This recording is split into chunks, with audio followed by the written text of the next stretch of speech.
The issue before the impeachment court today is not whether you possess the power to issue a subpoena.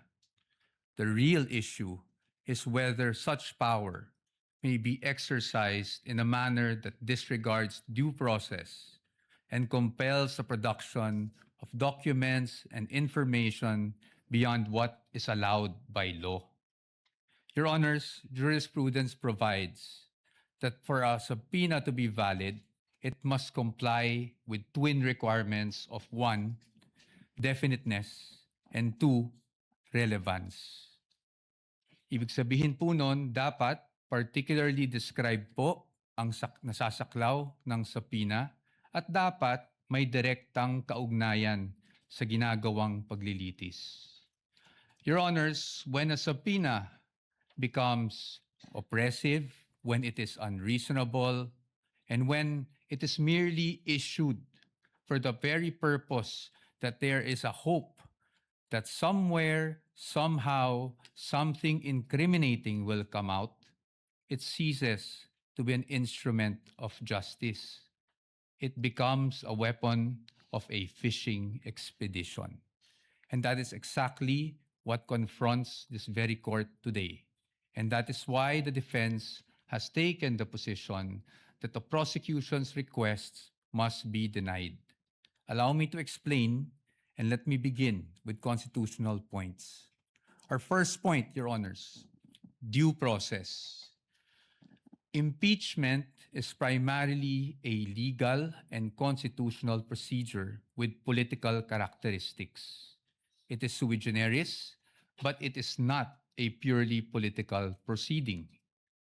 Ibig sabihin po nun, the Bill of Rights, especially the due process clause, applies in all stages of the impeachment process.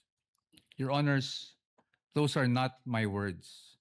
Those are the words of the Supreme Court in Duterte versus House of Representatives. And that is the law of the land. When we speak of due process, we offer a simple proposition that evidence must be present to support each and every accusation. Pero hindi po yon yung nangyari dito. Balikan po natin kung saan nagsimula itong proceeding na ito. I have here with me, Your Honors, copies of the Zabalia and Cabrera complaints, both filed before the House of Representatives. Both accused the Vice President of allegedly amassing unexplained wealth, both with voluminous attachments, yet not one attached a document to support that accusation.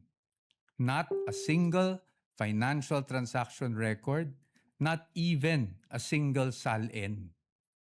In fact, it was only after these complaints were filed, and more significantly, only after the respondent had filed her answer before the Committee on Justice, that committee started searching for evidence to somehow support these accusations through, again, the issuance of subpoenas.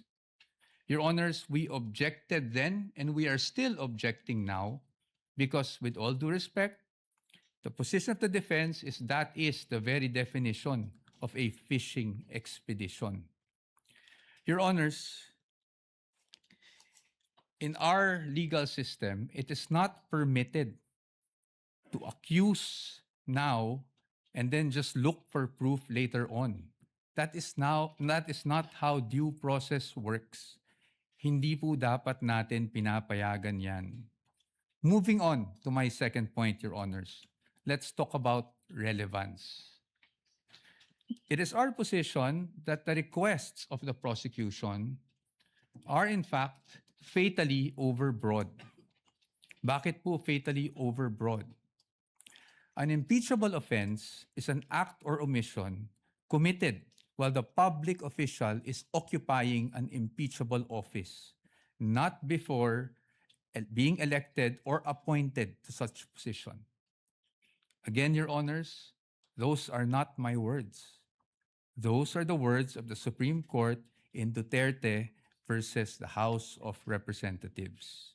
That is controlling, and that is the law of the land.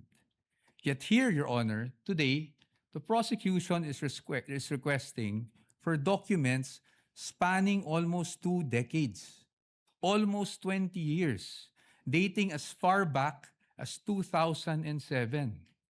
Your Honors, it is a fact na noong 2007, ang respondent ay Vice Mayor pa lamang.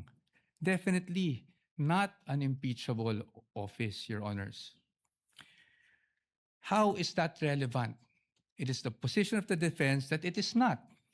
In fact, what that is an unlimited search throughout a person's financial history. That should not be allowed. Your Honors, if a subpoena is not narrowly tailored, it is oppressive. For these reasons alone, we are of the position that the request should already be dismissed.